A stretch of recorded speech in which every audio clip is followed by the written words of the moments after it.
if you have a competitor on the platform, you have a blueprint, right? So if I get started, and I just want to get into the baseball niche, the first thing I'm doing is I'm gonna find 10 different channels that are popular in that space, that are automated channels that actually are faceless, and I'm gonna literally just make a list. I'm gonna make a list of the top 10 channels. I'm gonna go on their channels and look for their most recent viral videos, and I'm gonna start making a list of those too. Are you ready? We're gonna run the play. Let's go. Do you know what it's like to come from nothing at all, but every day you just wanting it all? Do you know what it's like? Every day facing your fear, but believing that your blessing is near. Do you know what it's like? Growing up broken than most, but still being devoted the most. Do you know what it's like? Yeah, that's what the journey's about. Yeah. Let me show you how.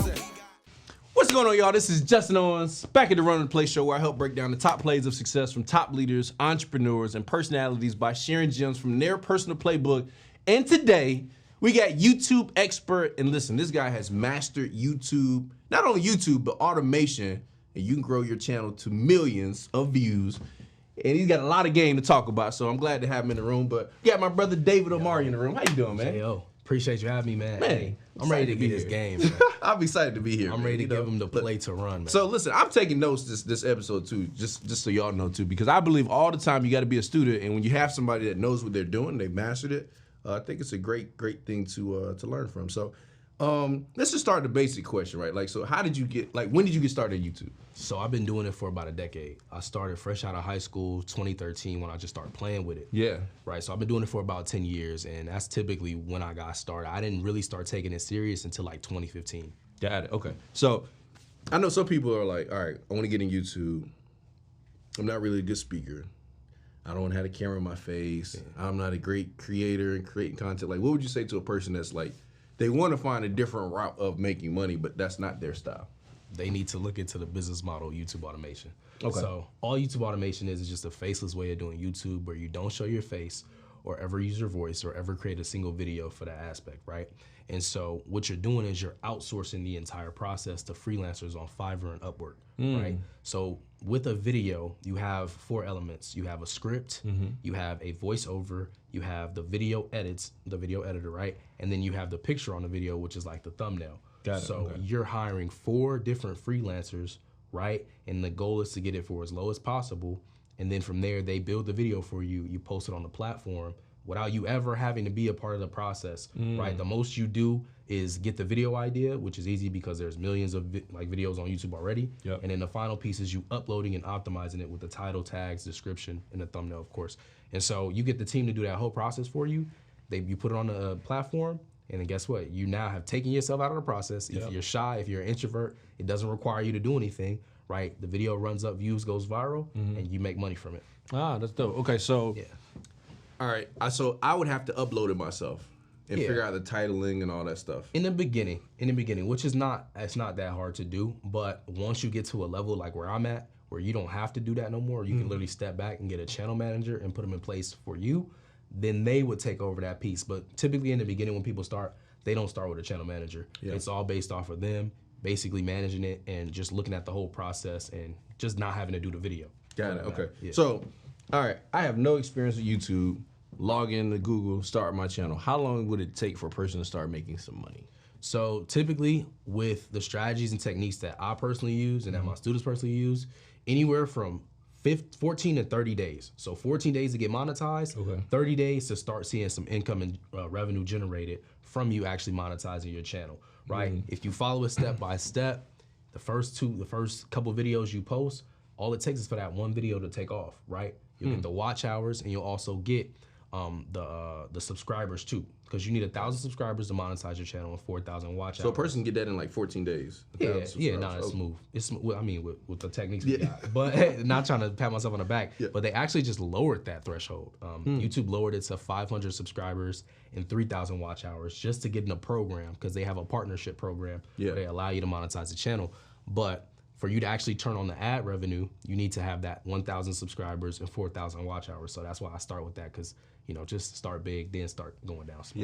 Yeah. I like but that. it's smooth. It's smooth. Yeah. So, all right, because I've always wondered this, like with YouTube monetization, right? Like, How many? So 1,000 views equals how much money? So it all depends on the audiences watching your videos, their location, and also just the topic that the video is about. So let's just say, for example, we make a Coco Melon video, right? We know millions of children are gonna watch that, but if we put ads in front of those children, what's the likelihood that they're gonna actually click it and buy something? Yeah, probably low. So that's why, you know, kid content, you don't really make money from that. Now, let's say, for example, we're in the business niche, right? Where we're talking about, I don't know, entrepreneurship, right? We make entrepreneurship videos, top 10 tips for you to become a successful entrepreneur, right? That's targeting an adult audience that's a lot stronger, that has more money. So what YouTube typically is gonna do is they're gonna pay more for those, or people are gonna actually do is watch those ads. They're gonna pay for those ads. And so what YouTube's gonna do is they're gonna pay more, right? Because the advertiser has to spend more money on the ads to get in front of that desired audience, right? So on average, 1,000 views will probably make you anywhere from $3 to $7. Average, like that's the average. If you're in a crazy niche, like a business niche, that can go from 10 to 2. I've seen people with $200 per 1,000 views, bro. Like it's crazy, right? And so with that dollar cost per 1,000 views, let's just say $4 is the average. Like that's generally the average, right? If we get a video with 1 million views, that's $4,000. What's going on, y'all? This is Justin Owens, the Run the Play Show, and this episode is being brought to you by BetterHelp. Listen, give online therapy a try at betterhelp.com/RTP and get on your way to being your best self. I've talked about it and talked about it and talked about it. As a leader, not only do you have to be equipped and be filled, sometimes you got to be able to assist and help other people. But listen, having the tools to be able to navigate through all the things that we go through, whether you're dealing with, you know, situations around or decisions around your career, relationships, or anything else, therapy helps you stay connected to what you really want while you navigate life so you can move forward with confidence and excitement. And listen, learning to trust yourself to make decisions that align with your values is like anything. The more you practice it, the easier it gets.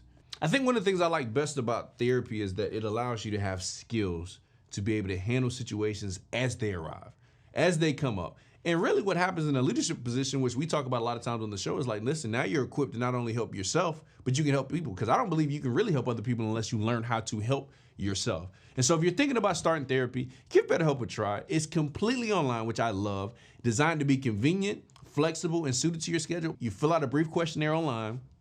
Then you get matched with a licensed therapist, and you can switch therapists at any time for no additional cost. So let therapy be your map with BetterHelp. Visit betterhelp.com/RTP today to get 10% off your first month. That's BetterHelp, HELP.com/RTP. Y'all go run the play.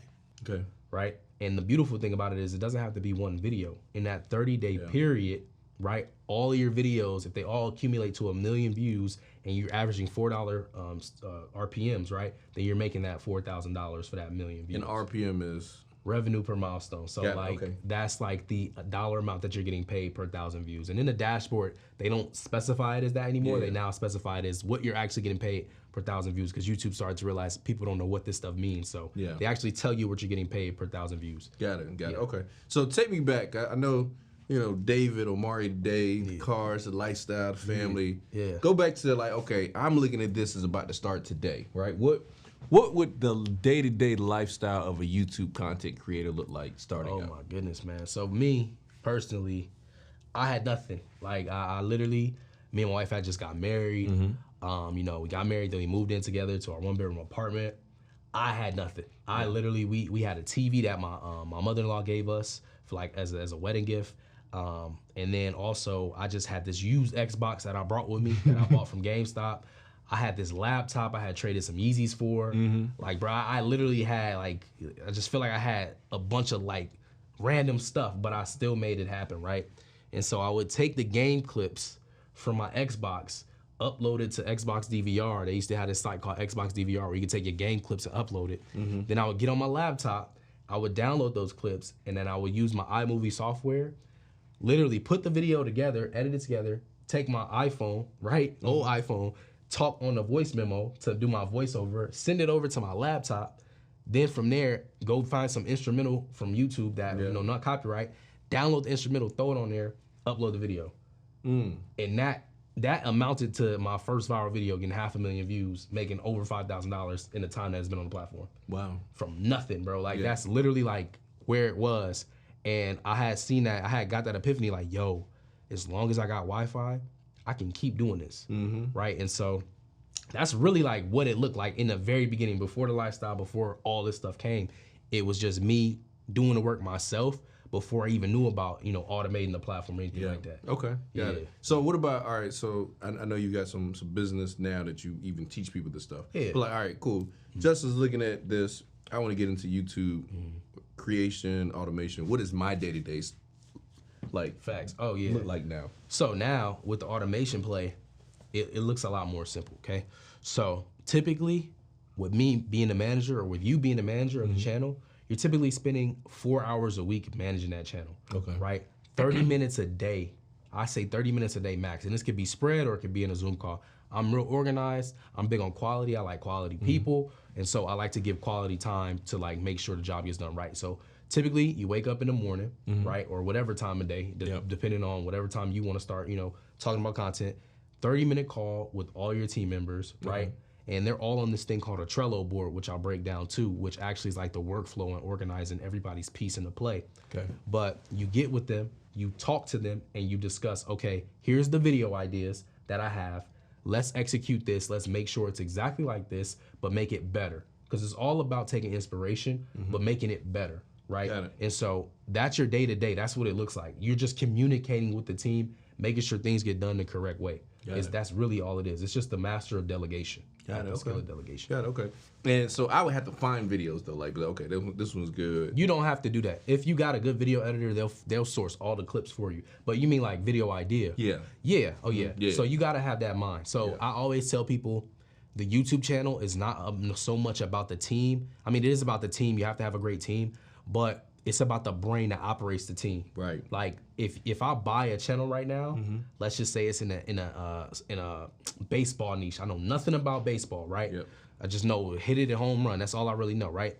If I buy a baseball channel, right, with an automation team from somebody who had it going crazy, and they give it to me, I'm gonna run that channel to the ground because I know nothing about baseball. Right. Because the brain of the operation was removed, the person that sold me the channel. Okay. You get what I'm saying? Yeah, I get it. So that's why it's important for you to like really be the person that understands it. You need to understand the niche and the topic of your channel with your team. Yeah. So my question would be like, so how would you develop that brain? Like, how would you teach somebody? Yeah. Well, simple. So just understanding the algorithm and understanding, your competitors. I always tell people, if you have a competitor on the platform, you have a blueprint, right? So if I get started, and I just want to get into the baseball niche, the first thing I'm doing is I'm going to find 10 different channels that are popular in that space, that are automated channels that actually are faceless, and I'm gonna literally just make a list.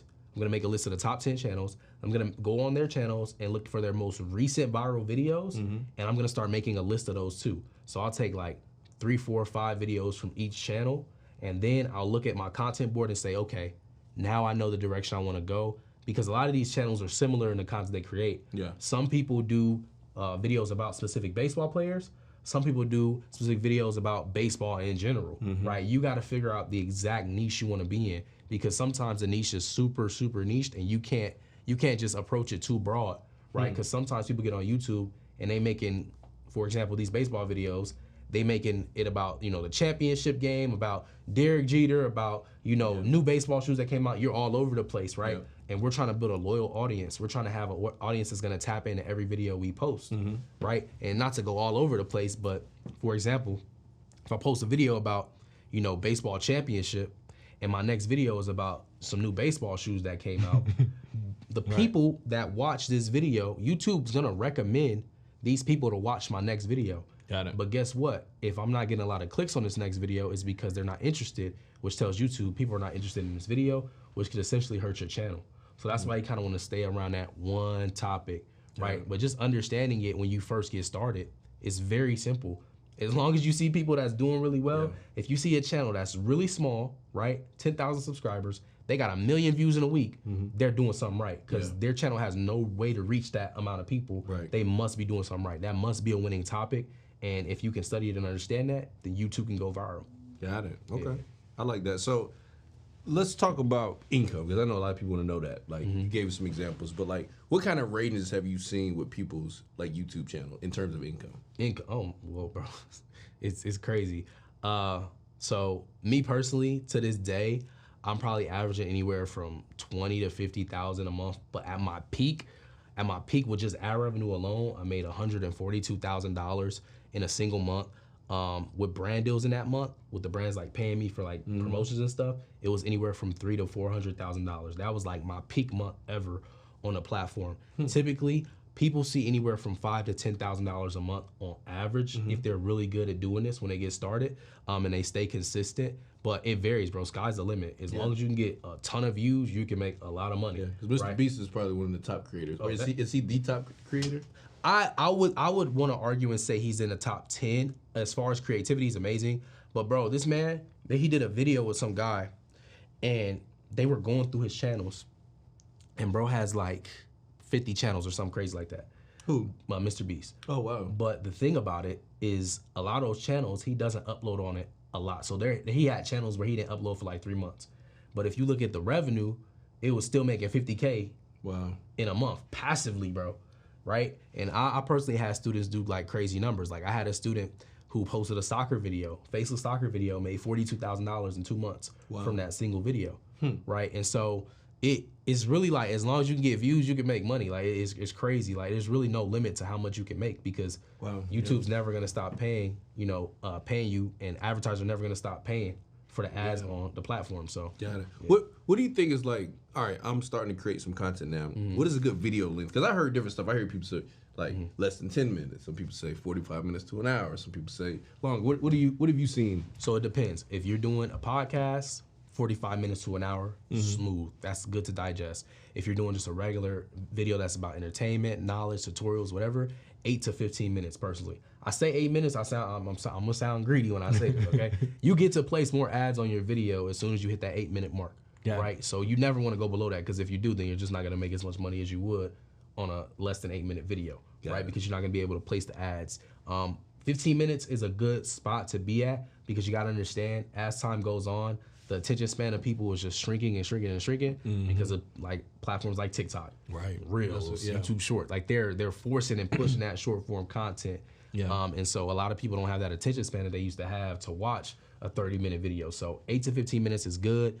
If you can keep your watch time up, if you can get the retention rate high, then usually with a 15-minute video, it gets pushed a lot stronger, because YouTube's goal is to keep people watching videos on the platform. Got it. They want to keep people on the platform for as long as possible, because they know somebody's gonna see an ad, they're gonna tap, they're gonna buy, YouTube's gonna get a cut.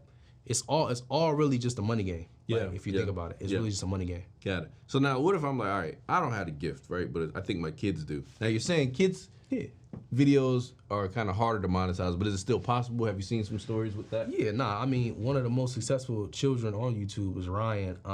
He's I think he had a year where he made like $30 million, just crazy, like playing with kids' toys and stuff. But a lot of that money comes from endorsements. Like he had like Hot Wheels deals and all kind of things going in. Now they used to pay, like ad revenue used to be good with that content. But there's this thing called COPPA.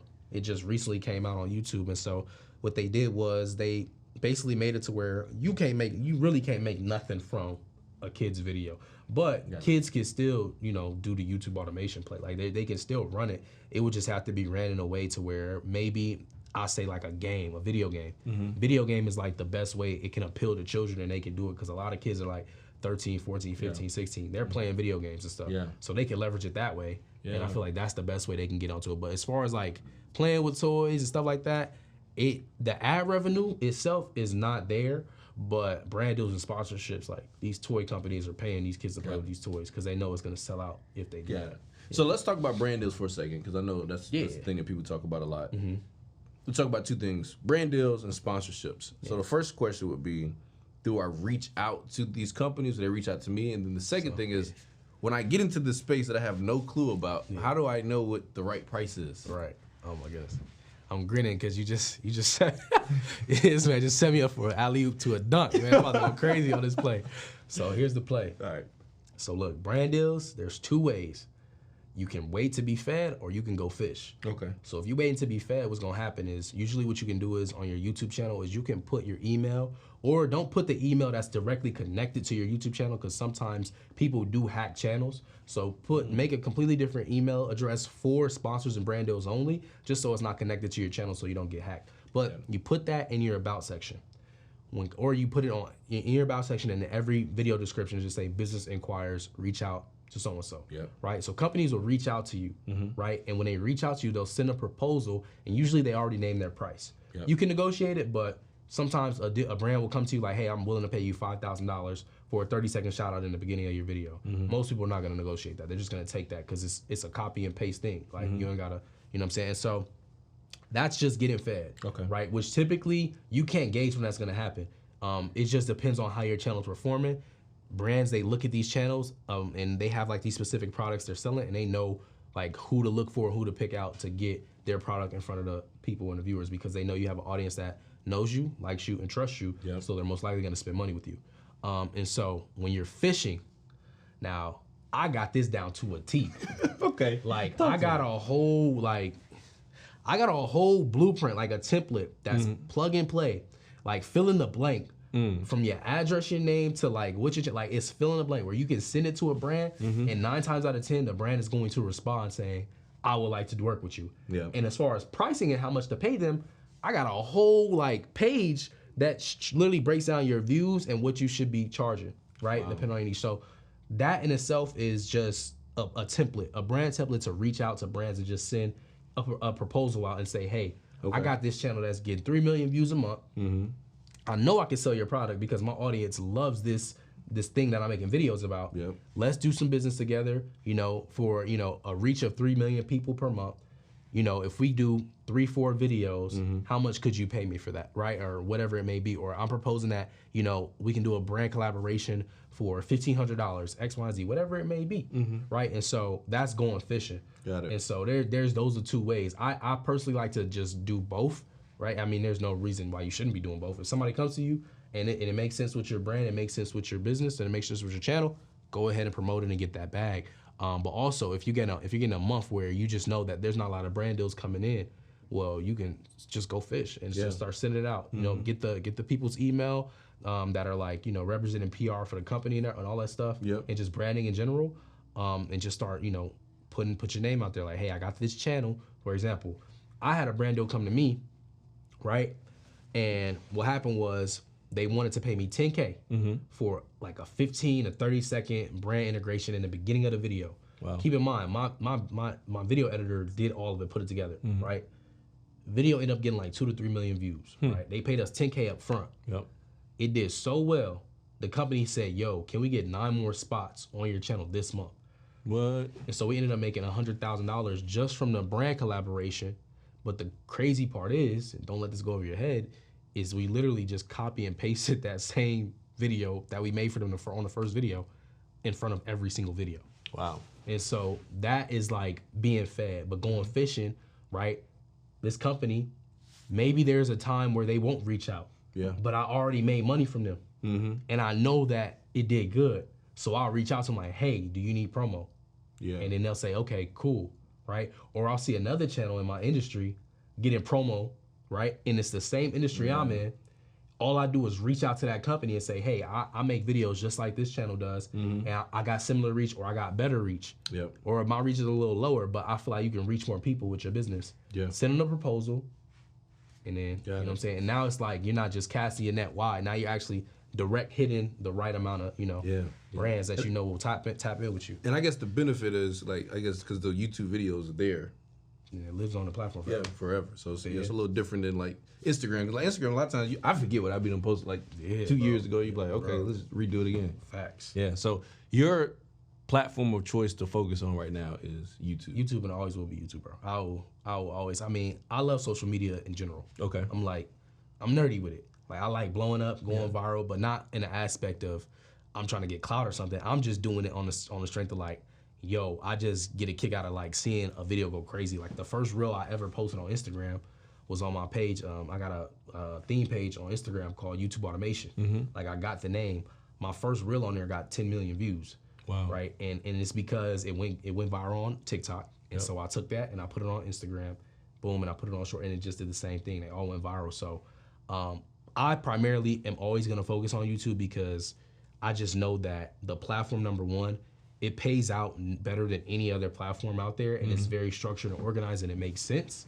And I just feel like it's gonna always continue to grow and grow and grow because Google's backing it. Yeah. Google owns it, and that's a huge company. Yeah. You know what I'm saying? So That's a fact. I'm primarily always gonna focus on YouTube because I just feel like, and in be all, that's gonna be the social media on top. Yeah, I agree. Yeah. So we talked about YouTube for a little while. We'll get back to that because I'm sure some stuff you want to share on it. Yeah. But let's talk about David Omari, the man, right? Man, like, bro. Yeah, bro. Let's talk about like how you were able to build yourself.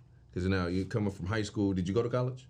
Yeah, I went to 3 different junior colleges. Okay, wow. I failed out of 2, and I dropped out of the last one. Got it. Okay, so you went to college but didn't finish. Yeah. Okay, and then you get married. All right, so you're married. No quote unquote college education, but you did get some, right? You got kids now. How were you able to now say, okay, I got to build this business, but I got a family, I've got kids? Because those are a lot of the reasons why people say they can't start a business or get into a business. That's my inspiration. Yeah. I would not be sitting here right now talking to you if I didn't get married. Wow. If I didn't have kids. So some people, y'all ain't making no money because y'all ain't trying to get committed. I'm just throwing it out to you. Bro, I'm telling you, me being committed to that, it forced me. Yeah. But in a good way. Yeah, no, it does. It's like I like to say this, bro. You know how they say diamonds are perfected under pressure? Yeah. That's me. Yeah. If you put me under pressure, if you ever need something done for me, yeah. if you put me under pressure, yeah. it's gonna be done better than it would be if it wasn't under pressure. Wow. I'm like, I always use this story too. My brother was at my house one time. We was playing Call of Duty. I don't play PC, but he plays on a controller, and I just wanted to be cool because it's my company and I want to make sure he's comfortable. So I gave him the controller and I use a keyboard and mouse. Bro, I never play on keyboard and mouse. We playing this game. It's like 2v2 gunfight. He get killed, and he killed the other guy, right? And it's one player left. I'm like, I don't know what I did. I was trying to use the controller, but it wasn't working. He like, bro, I died. He had the controller. Yeah. And he was like, bro, it's not working. And something happened to where the computer switched to PC, or the controller switched to PC. So I'm like, what you mean it's not working, bro? Like, you got it. He has a sniper in his hand. Yeah. I'm like, move. I literally say, move. I grab the keyboard and the mouse, and I just aim the sniper. No aim, no nothing. Just click the button. Boom, we win the game. Damn. Like, under pressure, real life under pressure. Like, I'm like, bro, what do you mean it's not working? What do you mean? So, like, with my life, being married put me under a lot of pressure. Yeah. You got a wife now. You got to make sure you're the provider. You got to make sure she's good. You got to make sure you're the man. Yeah. You got your first child. Okay, now you got a kid. You really can't. Yeah. You ain't got no choice, right? Your second kid. Okay, so that's like, I literally say that to say like, bro, if I didn't have that type of pressure on me, there's no way, because who am I doing it for? Yeah. Like, those are my why. Yeah. You know what I'm saying? Yeah. So I would say honestly, bro, that's what built me. Yeah. That's a part of me. That's really me. Yeah. So I like that. I think it's true. I think we're made like that. You know what I'm saying? Like, guys is like, you should be. Yeah. Provider, doing your best to take care of your family and stuff like that. So all right, so let's talk about you developing yourself. Is it books? Is it audios? Is it courses? Is it you just studying YouTube? Like, what's kind of been like your development process? Because some people feel like, okay, well, I'm an entrepreneur, so I don't need to go to school, which that may be true. You don't need like college, but you still need education. Yeah. Right. So what has been kind of your route for that? So just finding people that's where I need to be, like where I want to go. Yep. That's like been my biggest like successes I've seen in just education. So like with YouTube, I used to study all the YouTubers in my niche. I used to study YouTubers who were just bigger than I ever was, because they, like I said, they have this blueprint, they have this roadmap, right? There's certain psychology that you can actually understand on YouTube, to where if you know how to run the same play the way they're doing it, you can too be successful. But I do read books. You know what I'm saying? I got a big bookshelf. What would you say top? Any? I ain't gonna give you a number because I think it's a lot of pressure. But any books that stand off on the top of your head is like, yo, this was a 4-Hour Work Week. Okay. Rich Dad Poor Dad. And it's How to Influence Friends. I always forget the title. How to Win Friends and Influence People. How to Win Friends and Influence People. Yep. Yeah, those are my top 3. Yeah. Right? Yeah. But I got, bro, mad books. The Jason Vladlin joint, One to Many. That's like my favorite book. So like, just I like to read and stuff like that. I never really read any books on YouTube for real, but I always do watch, like, there's a lot of videos on YouTube that teach you more about the algorithm, not necessarily like how to crack it, but just little things that you need to understand, like the basics that I still like was studying. And in the very beginning, I was always, spending a lot of time studying. And even still to this day, like I'm eating dinner, I'm studying a YouTube video, trying to figure out like, yo, how can I apply this to my channels and go crazy? Got it. All right, so I have a question about studying YouTube videos, right? I'm looking at the video. What am I looking at, and what am I studying to say? Okay, oh, this is what I can apply to my videos. You're studying the hook, the very first thing you hear when you see the video. Okay. Which you can literally take note of and reuse on your channel. You're studying, like, I'll give you an example. Yeah. Mr. Beast just dropped a video, and it was train versus pit. So there's literally this big hole in the ground, and there's a train coming to it, and Mr. Beast on the thumbnail, like, pointing at, like, oh my goodness, right? So I'm taking note of that thumbnail. Cool. That's the story. It sparks curiosity. Yep. I'm asking a question like, there's no way to happen. Now I want to click it. So I'm studying that. Yep. Got that. Captured that. Now let's watch the actual video. Starts the video. In today's video, I'm about to show you how this train's about to go into this pit. Right? Hooked in. Now I want to see it happen. Yep. But throughout the entire video, there's multiple hooks.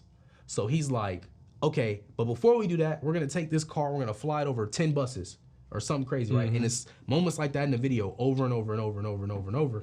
But at the very end, the reason why I clicked on the video, that is like at the end, right? So what did it do? What did I learn from that?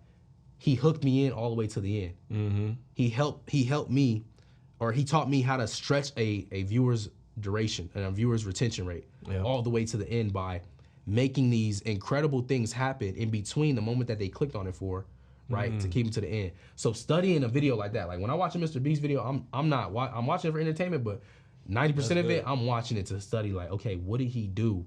And I'm like, and that video had like, bro, I ain't gonna lie, it had like 30 million views in less than 24 hours or something like that. Wow. So if I'm seeing stuff like that, I'm studying like, okay, how did he do this? He told the story in the thumbnail. He told it in the title. Very small, small title, right? And then he actually had it spread out to where he gave them in the very beginning why they clicked the video, but he actually delivered on it at the end. Yeah. So he told you what we're gonna do, but then he showed you how they were gonna do at the very end, which kept the viewer watching the video all the way through. Yeah. And so that's how I study every video. I see it and I just pick up like little key points, little edits and things like that to see how I can apply it to like my faceless channels and stuff like that. I like it. So question I know a lot of people have is like, man, I hear what you're saying, bro, but it sounds like it's too late. I'm too old. I'm like, what would you say? Have we passed the mark of like, it's a good time to get into YouTube? No. Okay. No, definitely not, bro. And it's crazy because like, I always say this too, like people, you would think that where I'm at now, I'm probably spending more on my videos, more on my team, all that stuff. We started a new channel this year in January. The first month it made $700. So this is 2023 as I'm speaking. The second month it made $5,000. The third month it made $7,000. And then after that, $5,000. And then recently last month made $4,000, right? I just started this channel and I'm only paying $40 for each of those videos, right? And I'm probably posting 5 to 7 videos a month. So it's only costing me $300 a month, right? And so I'm taking the money from the ad revenue. That's what I was asking. Yeah. I'm taking the money from the actual video, from the actual ad revenue, and I'm just dumping it back into the channel and just blowing it up like that. So that's 2023 fresh in the game. Like just starting off like again, fresh from channel scratch. Or excuse me, fresh channel from scratch. So definitely, man, I think anybody can jump into it at any time. There's never gonna be a time where it's too late. I just feel like I said, YouTube is just constantly growing. Yeah. New viewers are always joining a platform, and they're always looking for somebody new to watch and to add to their sub feed. So yeah. I always have this section in the show, we call it Breakdown of Breakthroughs. Yeah. I believe any successful entrepreneurs have breakdowns, and I think what makes people great is we've all had breakdowns, but there's some skills, some lessons, or something that happened that you were able to break through and get to the other side. You may have had one of those, multiple of those, but anything you want to share from your life that you've been able to handle a breakdown and get through it, and then what were the lessons you learned from it? Just back to YouTube, bro. I had 3 breakdowns. My first breakdown, I had literally lost the channel. Oh wow! It got to 50,000 subscribers, and this is early on too. Early on. It got to 50,000 subscribers. I was blowing up. A bunch of other creators got together, and they got my channel deleted. Really? Yeah, bro, it was bad. Lost the channel, woke up next morning, and it was on Christmas Eve too. It was tough. Lost the channel, and then And so you can't get that back. Nah, I ended up getting it back after 2 years. I ended up getting it back, and like I emailed YouTube, they gave back to me in 15 minutes. Crazy. But so after that, right? I just woke up the next day, and this is how I broke through. I woke up the next day, and I just was like, man, down. My wife was just talking to me like, yo, you really was going hard. Like you shouldn't just give up. You should like really try and do this again. And so in the next 6 months after that happened, I had a channel hit 100,000 subscribers. So yeah, it turned me up. It made me say, nah, I was halfway there. Like imagine you getting halfway there, get set back to zero. I was like, nah, I got to. So you went back to the same niche? Mm-hmm. On a completely different channel. Start all over. Then ran to play again from zero. And so that's how I broke through. And the lesson I learned from that, have multiple channels. Yeah. Like have multiple channels. Just always have a channel in the back pocket just in case something happened. And so that's what I did, and that's how I broke through. And that was my breakdown, and that's what I learned from it. My second one, being hacked. I had my email in my about section that was connected to the channel. A brand reached out to me, wasn't a real brand, it was a Russian brand, saying they had a PC cleaner, was trying to pay me $3,000. Ended up downloading the software. It was nothing. It was just a rat, which is like, it's basically like a virus that they can monitor your screen. And then they just wanted to take my channel. So they ended up taking ownership of the channel. I saw it, but what they would do is they were already in my computer, so they can go into email and delete the person, because it'll tell you, YouTube tells you your ownership of the channel has changed to so-and-so. Yeah. So usually they would delete that, but it popped up on my phone. So thank God I saw it. So I was able to go in, because it takes 7 days for ownership to transfer. Yeah. So thank God I was able to see it. I literally had to unplug that PC, never plugged it up again because it was, done. And then I just made sure that I secured the channel. So I got hacked. How I broke through that is, just learning not to put, or how I broke through that is I was able to get access back to the channel. Yeah. And then the lesson I learned is just never let people see the real email connected to your channel. The final one, community guideline strikes. I was doing I was playing GTA on YouTube, and they had a casino update. And so what YouTube doesn't like is like gambling sites and stuff like that. And so they didn't update their terms, because they don't care what games is dropping. They don't keep up to date with these games. And so the game came out an update where they put a casino in the game, and I was making videos about it. It was doing well, it was getting a lot of views, but YouTube saw it as me promoting gambling sites. So they gave me a bunch of community guideline strikes, which can terminate your channel and delete it. But I had connections with YouTube. I still got connections with YouTube to where I was able to contact them and get it removed. So that's how I broke through. I was able to contact them, tell them, hey, just off of my network of people that I was like, networking with and like figuring out who to talk to get it fixed. Ended up getting it fixed. I think the head of gaming at YouTube was a real big reason why that happened. And so I was able to get it fixed, taken off. And the lesson I learned from that is just read the terms of service, bro. Just read the community guidelines and terms of service so you don't end up with it. But those are my my breakdowns. And I just feel like they made me who I am, bro. Yeah. Losing something that you built is the best way to test if you really want it. Yep, I agree. Because anybody in that time, in that moment, you lose 50,000 subscribers, your next check getting off that channel was $6,000. You know what I'm saying? So that check is gone? That check, I got it back the 2 years after. Oh, so they end up paying it to you later. Yeah, literally the month after I got it back, they paid it out. So yeah, so I ended up getting that money back. But yeah, bro, just learning those 3 breakdowns, bro, going through it just really made me like the man who I am. You know what I'm saying? So I feel like setbacks always help you become a better person, bro. And it just tests you to see if you really want something. Yeah, I agree. Yeah. Cause how old are you? 28. 28, all right. Any tips for like young men that are married, that have families, and in entrepreneurship that have helped you be able to navigate that whole process? Man, trust the process. You know what I'm saying? Just have faith in God and everything you do. You know what I'm saying? I feel like my biggest thing though is use who is around you to motivate you. I feel like a lot of people, sometimes they just don't, they look at what is holding them back, right? Maybe it's a neighborhood you live in, right? I lived in bad neighborhoods growing up, right? Maybe it's a neighborhood that you feel like is setting you back. Maybe, you got people depending on you that you feel is setting you back. You have to almost reverse psychology that, right? Treat it as a positive. I'm a very positive mind. Like I have a very positive mindset.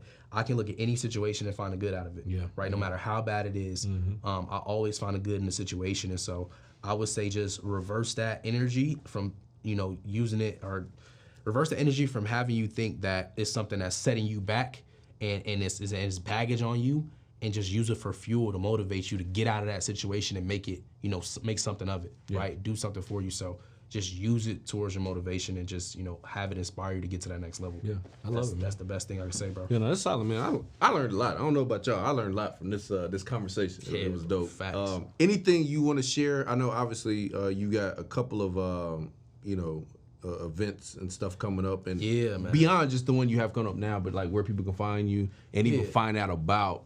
What I do. Yeah, YouTube definitely. automation. And I mean, y'all definitely, could tap into the 5-day challenge we got coming up next week. It's the YouTube automation challenge. And basically you'll spend 5 days with me learning the whole entire game from A to Z. Okay. We're gonna have special guests, surprise giveaways, and that's ytachallenge.com. I'm sure my boy Justin gonna link it in the description below for y'all. Yep. And just, follow me on Instagram at David Omari, on Instagram with the verification. Make sure it's me with the verification because they out there trying to get you. Yeah. And then, of course, I actually do have a channel where I show my face. Okay. It's a channel where I don't post often. I may drop a video a month, but it's pure game, where you can go tap in and, get some more information. And it's actually doing pretty good. Like, it's crazy, like how I can blow my face too. It's crazy, right? And so it's David Omari on YouTube as well, another verification, and the @ is David Omari K on YouTube. But yeah, man, definitely tap into the challenge. I want to take you guys to the next level with them 5 days. So, link is in the description. David Omari on Instagram and David Omari on YouTube. Okay. That's and you said something earlier, so I'll make sure you don't leave it because I was thinking about it too. You said something you was going to tell us something about using the Trello board. Yeah. So with the Trello board, it's very simple, right? It's your workflow. Like that's where you have the team literally work out of, okay? So you have them all added in there via email, and you have these sections, right, that they're all responsible for. So you'll have 2 sections. You'll have the video idea and the upload and optimize section, right? So it's the first tab is video idea, where you'll have the video idea in there, right? And then it'll say needs thumbnail, okay? And then that's where you have your thumbnail artist make the thumbnail. Typically, the thumbnail is supposed to come after the video is done, but I personally think that the thumbnail is the most important part of the video. So you want to make sure that, I personally won't even post a video if I don't have a thumbnail. Like I won't even make the video if I don't have a thumbnail. So make the thumbnail first so you get the idea of the video. And so after that, that's like the next step. So need thumbnail. Once the thumbnail's added, then after that it says video script pending, right? Your script writer will write the script, add it into a file, and then move it over to video or script. Script is done. Video script completed. From there, you move it over to voiceover pending. Your voiceover artist will literally read the script, and they'll narrate it or voice act it. Move it over to voiceover complete. Then after that, your video editor will pick that up with the script and with the voiceover, move it over to video editing pending. Then after that, move it over to video editing complete. And then now it's back in your part to upload it, right? And then optimize it. So that's like the flow of the Trello board, and it keeps everybody organized. It keeps your actual team members knowing what they need to do to move it over and over and over.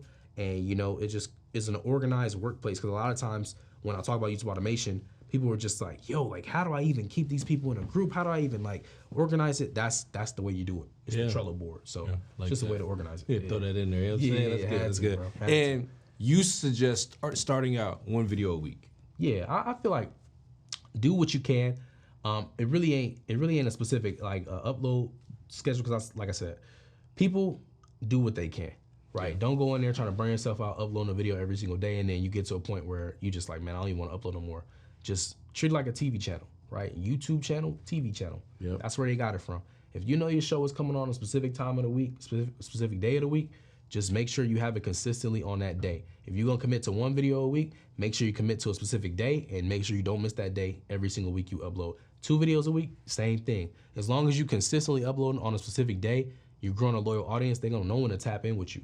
Yeah. So that's really what it is. It's not really a specific now 1 video a month, is that gonna do anything? It's gonna take forever for you to grow. Yeah. That's just real, right? Up 1 video compared to 4 videos a month, that's a big difference, right? So upload as much as you can, but just make sure quality over quantity, and that's how you're gonna win. Yeah, love it.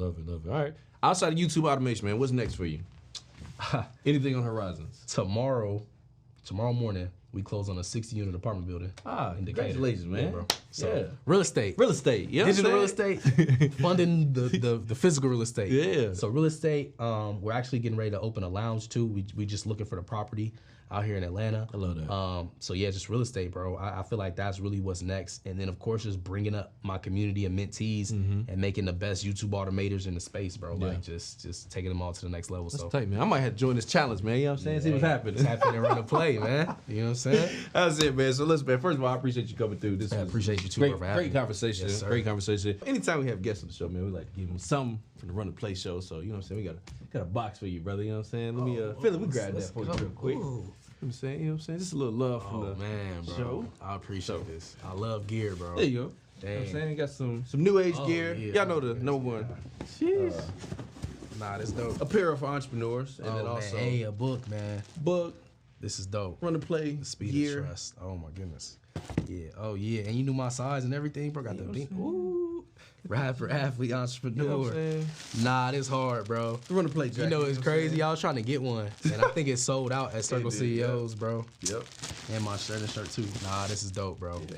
Yeah. Appreciate you coming through, man. Yeah, You know, man. trying to drop some knowledge to the people, man. We Oh, appreciate man, you, that's man. dope, So bro. I appreciate. just you want to so say much. appreciate it, man. Yeah, bro. Appreciate you coming through. Yes, sir. So again, y'all heard the play today, man. YouTube automation, how to go out here, build a brand online, and you ain't got to use your face, you ain't got to use nothing but this right here. And I'm telling you, this guy knows the information, so tap in with him, learn from him. Y'all got to play. Now go run it. What's going on? Listen, make sure you guys go to runtheplaystore.com, get your official Run the Play gear. We talk about shirts, socks, jackets, for everybody that's Run the Play all across the world. Are you ready? We're gonna run the play. Let's go. Do you know what it's like to come from nothing at all, but every day you just wanting it all? Do you know what it's like? Every day facing your fear, but believing that your blessing is near. Do you know what it's like? Growing up broker than most, but still being devoted the most. Do you know